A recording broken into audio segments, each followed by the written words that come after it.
নমস্কার বন্ধু। আমি আমি একজন পুরুষ। আমি পুরুষ মানুষ এবং একজন বয়স্ক পুরুষ মানুষ। আমি আমার দীর্ঘদিনের অভিজ্ঞতা থেকে একটা কথা বলতে পারি। সেই কথাটি হচ্ছে, পুরুষের জীবন এক নীরব যুদ্ধ। পুরুষ মানুষের জীবন যেন এক অনিশ্চিত সফর। কখনো সে উঁচু পাহাড় ডিঙায়, কখনো অন্ধকার গলিতে পথ হারিয়ে ফেলে। জীবনের প্রতিটি মুহূর্তে তার জন্য নতুন নতুন চ্যালেঞ্জ অপেক্ষা করে থাকে, এক নতুন যুদ্ধ অপেক্ষা করে থাকে। তার জীবনের গতি কখনো স্থির থাকে না, ঠিক যেন এক আঁকা বাঁকা নদীর মতো, যা বয়ে চলে একটা অজানা গন্তব্যের দিকে। একজন পুরুষ মানুষ জানে না এখন থেকে 1 ঘন্টা পর তার জীবনে কি ঘটবে।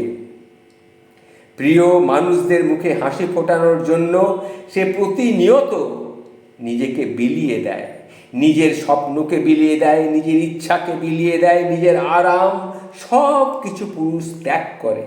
জীবনের প্রতিটি ধাপে তাকে লড়াই করতে করতে সে এগিয়ে যেতে হয় তাকে। কখনো নিজের সঙ্গে লড়াই, কখনো সমাজের সঙ্গে লড়াই, কখনো পরিবারের সঙ্গে লড়াই।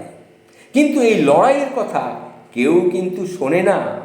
ব্যর্থতার যন্ত্রণা যখন তাকে গ্রাস করে ফেলে, তখন সে কাউকে বলতেও পারে না, কারণ এই সমাজ ব্যর্থতাকে মেনে নেয় না, বরং উপহাস করে। প্রিয়জনেরা অনেক সময় পাশে থাকে না, তারাও দূরে সরে যায় অনেক সময়। একজন পুরুষ যখন সফল হয় তখন সবাই তার প্রশংসা করে, কিন্তু সে যখন ব্যর্থ হয় তখন সে একদম একা পড়ে যায়।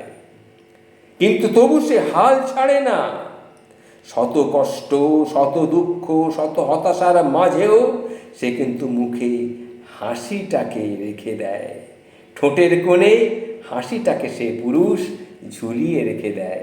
সে জানে তার কান্না কেউ দেখতে চায় না, তার যন্ত্রণা কেউ বুঝতে চায় না, তাই সে নিজেই নিজের সান্ত্বনা হয়ে যায়, নিজেই নিজের আশ্রয়টা খুঁজে নেয়।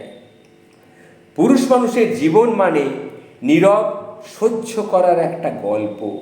নিজের কষ্টের কথা কাউকে না বলে সব লুকিয়ে রাখে।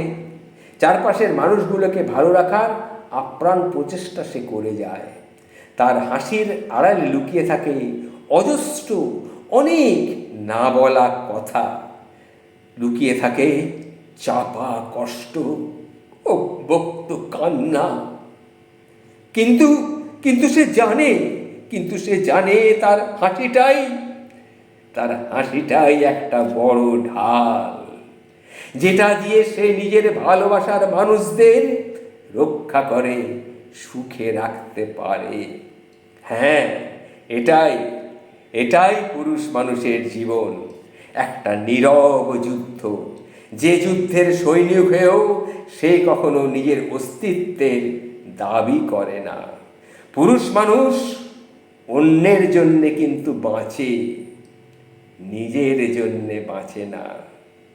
নমস্কার, ভালো থাকবেন। যদি আপনি পুরুষ মানুষ হন, তাহলে এই আমার কথাগুলো নিশ্চয়ই আপনার হৃদয়ে গিয়ে ধাক্কা মারবে, এটা আমি নিশ্চিত। ভালো থাকবেন।